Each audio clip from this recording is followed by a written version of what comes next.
नमस्कार किसान भाइयों, मैं सूर्यदेव फिर से हाजिर हूं आपके अपने चैनल एग्रीकल्चर गुरुजी में। किसान भाइयों, आज हम बात करेंगे जब बरसात हो रही हो, मानसून चल रहा हो और बरसात के मौसम के अंदर ऐसे कौन कौन से खाद हैं जिनका उपयोग हम गन्ने की फसल के अंदर कर सकते हैं। क्योंकि किसान भाइयों, सभी तरह के जो खाद हैं उन खादों का उपयोग हम अपनी गन्ने की फसल के अंदर नहीं कर सकते।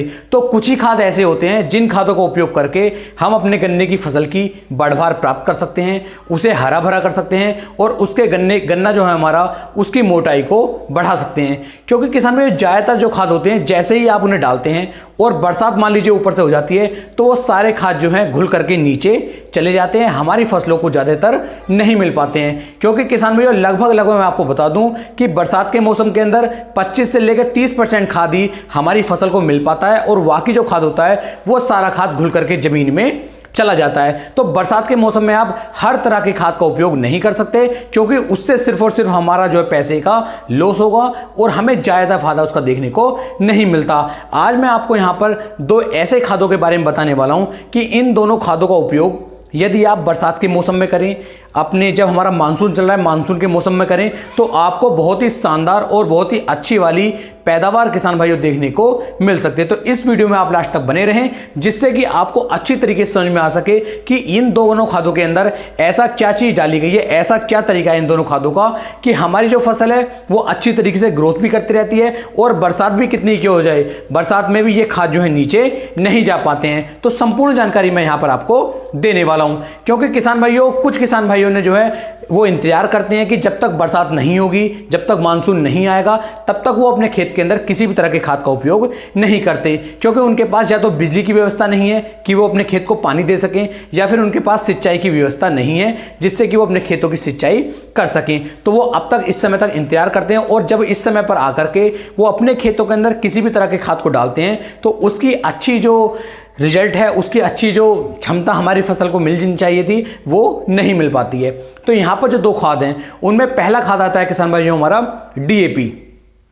डीएपी मतलब डाई अमोनियम फास्फेट। जो हमारा डीएपी खाद होता है ये एक ऐसा खाद है किसान भाइयों कि यदि डीएपी खाद को आप अपने खेत के अंदर डाल देते हैं तो ये आसानी के साथ तुरंत नहीं घुलता है। इसे घुलने में थोड़ा थोड़ा धीरे धीरे समय लगता है और काफी लंबे समय में जाकर के ये घुलता है। तो इसे यदि आप अपनी फसल के अंदर डाल देते हैं और बरसात कितनी भी ज्यादा किसान भाइयों हो जाती है तो ये सारा घुल करके नीचे नहीं पहुंच पाता है, हमारी फसल को धीरे धीरे किसान भाइयों मिलता रहता है। तो डीएपी का उपयोग जो है आप अपने गन्ने की फसल के अंदर, चाहे बरसात हो रही हो, मानसून हो, किसी भी तरह का मौसम क्यों ना हो, डीएपी का उपयोग करेंगे तो इससे हमें सिर्फ और सिर्फ बेनिफिट ही किसान भाइयों देखने को मिलते हैं, नुकसान देखने को नहीं मिलते हैं। और ये धीरे धीरे घुलता है तो धीरे धीरे इसके रिजल्ट भी आते रहते हैं और हमारी फसल अच्छी तरीके से किसान भाइयों ग्रोथ भी करती रहती है। इसकी यदि मैं मात्रा की बात करूं तो जो भी किसान भाई इसे डालना चाहते हैं वो अपने खेत के अंदर इसकी जो मात्रा है वो 50 से लेके 60 किलोग्राम प्रति एकड़ के हिसाब से डीएपी का उपयोग अपनी फसल के अंदर कर सकते हैं और बहुत ही शानदार और अच्छी पैदावार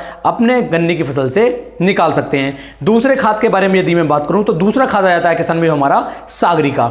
सागरिका जो इफ्को का आता है, ये भी किसान भाइयों ऐसा है कि इसे आपने आज डाल दिया तो आप सोचने लगे कि 8 दिन में, 10 दिन में या 15 दिन में ये घुल करके हमारी फसल को मिल जाएगा, तो बिल्कुल भी ऐसा नहीं होता है। इसे घुलने में भी लगभग 1 से लेकर के 2 महीने तक का समय लग जाता है। ये भी धीरे धीरे घुलता है और धीरे धीरे हमारी फसलों को मिलता रहता है। तो कभी भी अगर आपको तुरंत रिजल्ट चाहिए तो आप सागरिका का उपयोग ना करें, क्योंकि सागरिका भी धीरे धीरे घुलता है और लंबे समय तक किसान भाइयों हमारी फसलों को हरा भरा रखता है और उसकी पैदावार को बढ़ाने में हमारी काफी ज्यादा मदद करता है। तो डीएपी और सागरिका, इन दोनों खादों को लेकर के यदि आप अपने गन्ने की फसल के अंदर डालते हैं तो बहुत ही बेस्ट और शानदार रिजल्ट किसान भाइयों ये भी आपको निकाल करके दे सकते हैं। उम्मीद है ये वीडियो मेरे किसान भाइयों को काफी ज्यादा पसंद आई होगी। वीडियो अच्छी लगी हो तो वीडियो को आप शेयर भी कर सकते हैं। फिर मिलेंगे एक नई वीडियो में, तब तक के लिए मेरे सभी प्यारे किसान भाइयों को जय हिंद, जय भारत, जय किसान, वंदे मातरम।